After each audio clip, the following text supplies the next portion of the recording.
evening and welcome to Biz RoundUp. I'm Tamiru Nimsal and we at our television bring you a collection of business highlights. Let's have a look at the headlines. President Dissanayaka's Vietnam visit strengthens bilateral relations. Sri Lanka tourism records strong growth in April arrivals. Sri Lanka unveils Sustainable Finance Roadmap 2.0 to address climate and economic resilience. News in detail.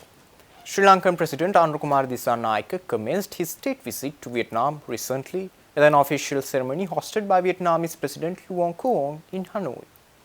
President Dissanayaka was accorded full military honours upon arrivals at the Presidential Palace, including a Tri-Forces Guard of Honour and the national anthems of both nations. The two leaders introduced their respective delegations before engaging in bilateral discussions. The talks highlighted progress in existing partnerships and explored new areas of cooperation. Multiple memorandum of understanding were signed, reflecting a shared commitment to strengthening ties. As both nations celebrate 50 years of diplomatic relations, they aspire to elevate annual bilateral trade from its current value of $200 million to $1 billion.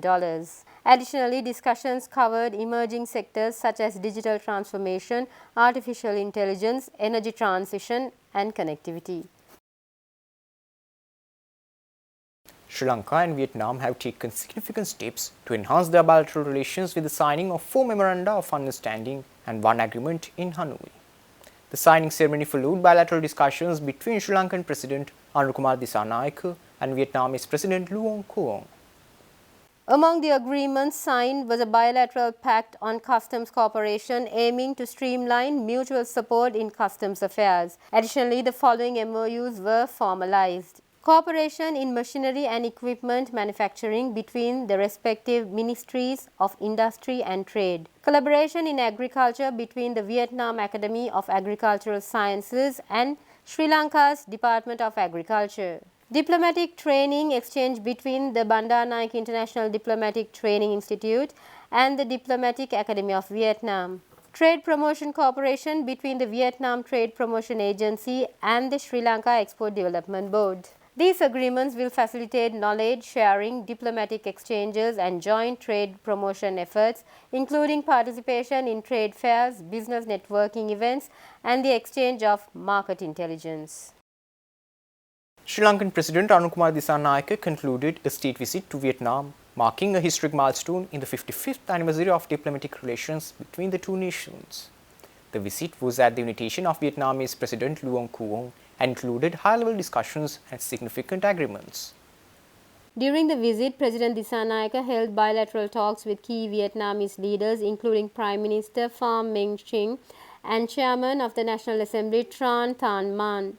He also attended the UN Day of Vesak celebrations in Ho Chi Minh City as the chief guest, emphasizing the deep Buddhist ties between the two nations. The leaders also highlighted the shared cultural heritage, including ongoing projects like the construction of a uniquely designed wall at Ba Dinh, symbolizing the enduring spiritual collaboration between the two countries. Sri Lanka's tourism industry continues to show promising growth, with over 174,000 tourists arriving in April, according to the Sri Lanka Tourism Development Authority.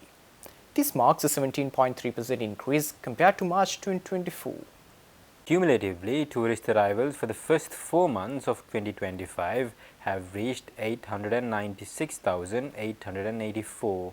India emerged as the leading source market, contributing 22.2% of arrivals in April with 38,744 visitors. The United Kingdom followed with 17,348 arrivals, while Russia, Germany and Australia accounted for 13,525, 11,654 and 10,744 visitors respectively. The steady rise in numbers reflects the effectiveness of Sri Lanka's ongoing efforts to attract global travellers and revive its tourism sector. Stay tuned. We will return after the short commercial break.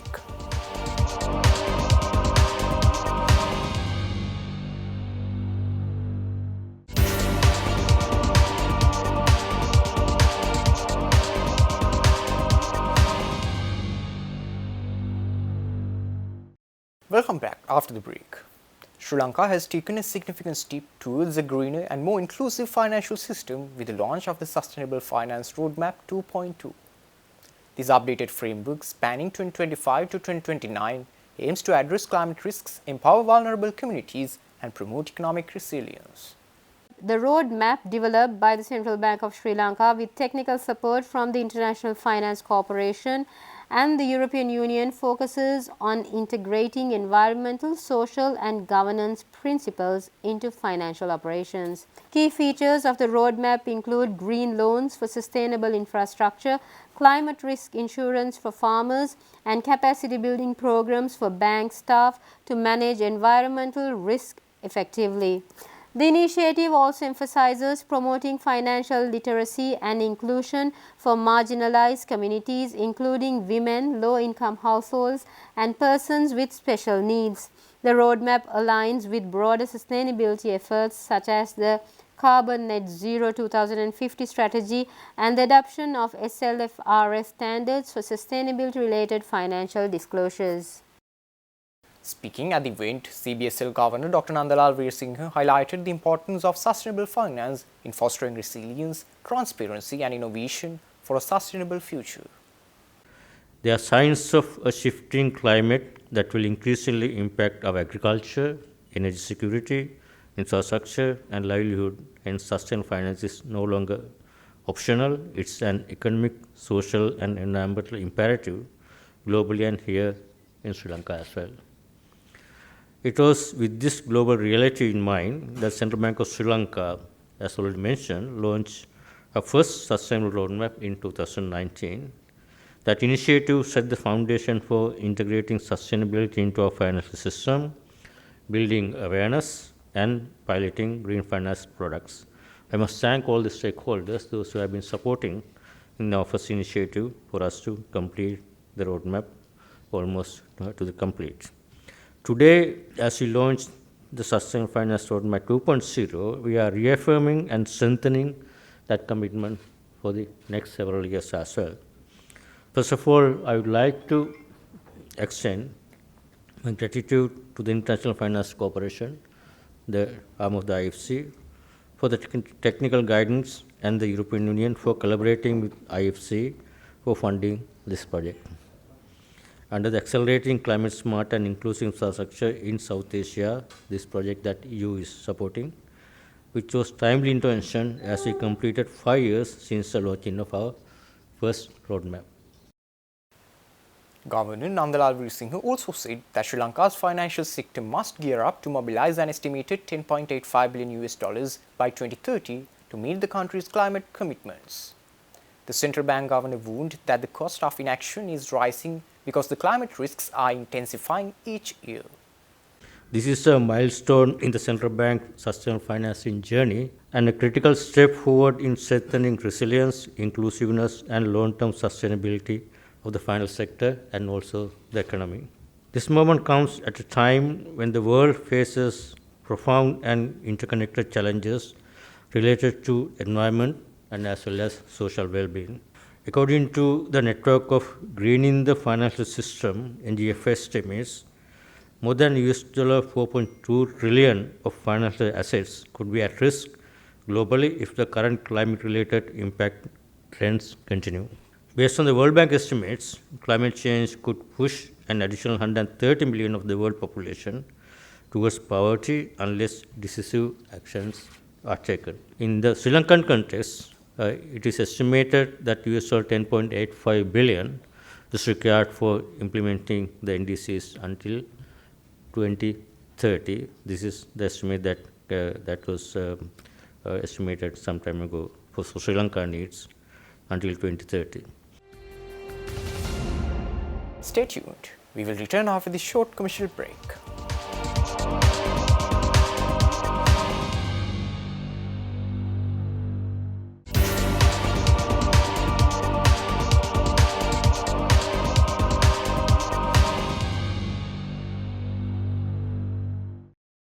Welcome back after the break. Sri Lanka's deflationary trends eased further in April 2025, aligning with projections by the Central Bank of Sri Lanka. The CBSL reported that headline inflation recorded a slower pace of deflation at 2% in April compared to 2.6% in March. Non-food deflation also decelerated to 3.6% in April from 4.1% in March. However, food inflation showed a slight increase to 1.3%, up from 0.6% in the previous month. On a month-on-month basis, the index decreased by 0.18% with contributions from both food and non-food categories. Meanwhile, core inflation, which highlights underlying trends, rose marginally to 0.8% from 0.7% in March. The CBSL projects inflation to turn positive by mid-2025 and gradually converge toward the targeted 5% level.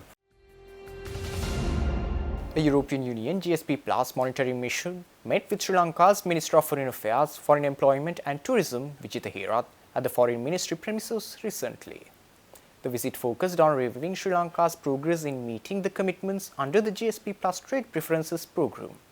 The Foreign Minister briefed the EU delegation on key advancements made by the government since its election, including efforts to combat bribery, enhance human rights, strengthen democratic practices and foster reconciliation.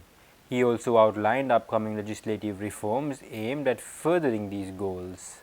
Highlighting the enduring partnership between Sri Lanka and the EU, Minister Herath expressed gratitude for the EU's critical support during Sri Lanka's economic recovery. Notably, the EU remains Sri Lanka's second largest export market, underscoring its importance to the nation's trade and development.